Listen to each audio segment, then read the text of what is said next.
दोस्तों नमस्कार, मैं सुबोध कुमार। आप देख रहे हैं खबर नेशनल टाइम्स। स्वागत है आपका हमारे इस खास कार्यक्रम में। आज का मुद्दा बेहद खास है और हर उस व्यक्ति को सुनना चाहिए जो बाबा साहब डॉक्टर भीमराव अंबेडकर की विरासत को समझना और सम्मान देना चाहता है।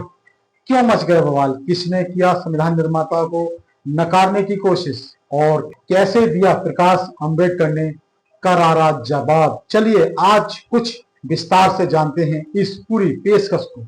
हाल ही में कुछ नेताओं और विचारकों ने मंचों से यह कहना शुरू कर दिया कि डॉक्टर अंबेडकर संविधान के निर्माता नहीं था। जी, वो उनका नाम है अनिल मिश्रा, अधिवक्ता है। बल्कि संविधान एक सामूहिक प्रयास था और उनमें कई लोगों का योगदान था।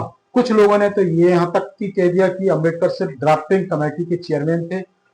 उन्हें संविधान निर्माता कहकर गलत क्रेडिट दिया जा रहा है, यानी बाबा साहब के योगदान को कम करके दिखाने की साजिश चल रही है। और यहीं से शुरू होता है बवाल। जैसे ही बयान वायरल हुआ, प्रकाश अंबेडकर जो खुद अंबेडकर के पोते हैं और वंचित बहुजन अघाड़ी के प्रमुख हैं, उन्होंने मोर्चा संभाल लिया। एक जनसभा में उन्होंने कड़े कड़े शब्दों में उन विरोधियों को, मनुवादियों को जवाब दे दिया है।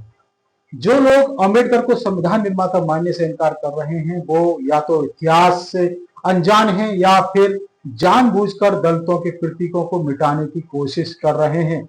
उन्होंने आगे कहा, डॉक्टर अंबेडकर को संविधान निर्माता ना बताना सिर्फ उनकी नहीं बल्कि पूरे दलित समाज की बेइज्जती है।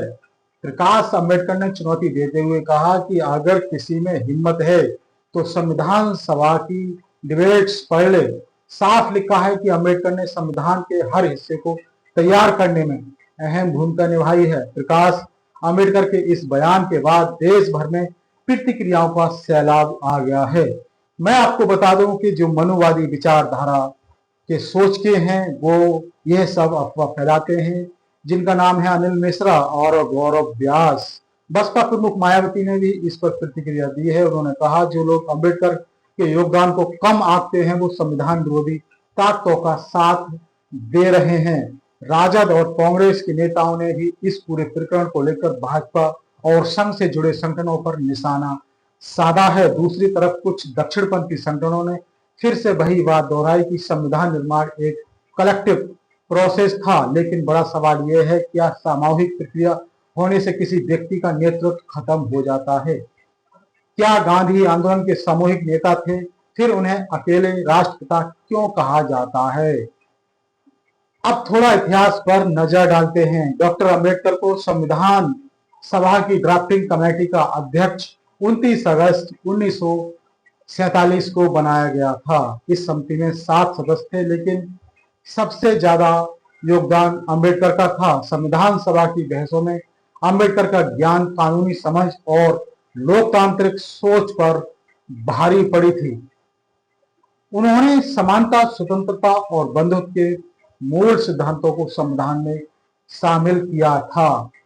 यह वही अंबेडकर हैं जिन्होंने कहा था कि हमारा संविधान सिर्फ एक कानूनी दस्तावेज नहीं है, यह एक सामाजिक न्याय की घोषणा है। अब बड़ा सवाल यह उठता है कि इस बहस को बार बार क्यों उठाया जाता है।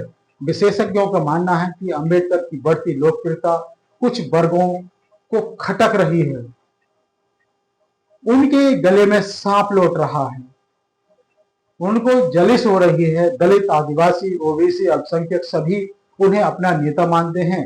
अंबेडकर सिर्फ दलितों के नेता नहीं हैं, वे पूरे भारत के आधुनिक विचारों के प्रतीक हैं। ऐसे में उनकी छवि को धुंधला करना, उनके योगदान को कम करके दिखाना एक राजनीतिक चाल भी हो सकती है। सोशल मीडिया पर लोगों ने प्रकाश अंबेडकर के बयान का जोरदार समर्थन किया है। आपको बता दें कि hashtag Ambedkar constitution maker, hashtag proud of Ambedkar, hashtag we stand with Prakash Ambedkar जैसे हैशटैग ट्रेंड करने लगे हैं। सैकड़ों पोस्ट, मीम्स और वीडियो के जरिए लोगों ने अंबेडकर को संविधान निर्माता मानने वाले लोगों की संख्या दिखाई और वो बहुत बड़े में है। तो दोस्तों, इस पूरे विवाद ने एक बार फिर ये साफ कर दिया है कि बाबा साहब अंबेडकर की भूमिका को कोई मिटा नहीं सकता। उनका नाम सिर्फ संविधान में नहीं बल्कि करोड़ों भारतीयों के दिलों में लिखा है।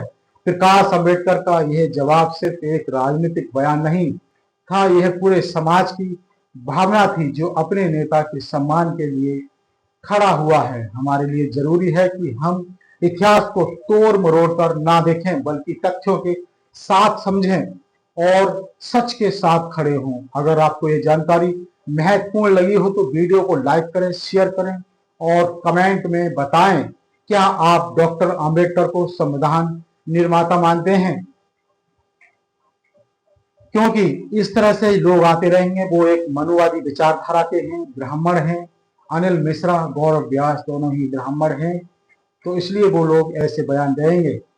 तो दोस्तों, मैं सुबोध कुमार फिर आऊंगा एक नई और बड़ी रहस्यमय जानकारी के साथ। तब तक के लिए धन्यवाद। नमस्कार। जय भीम, जय संविधान।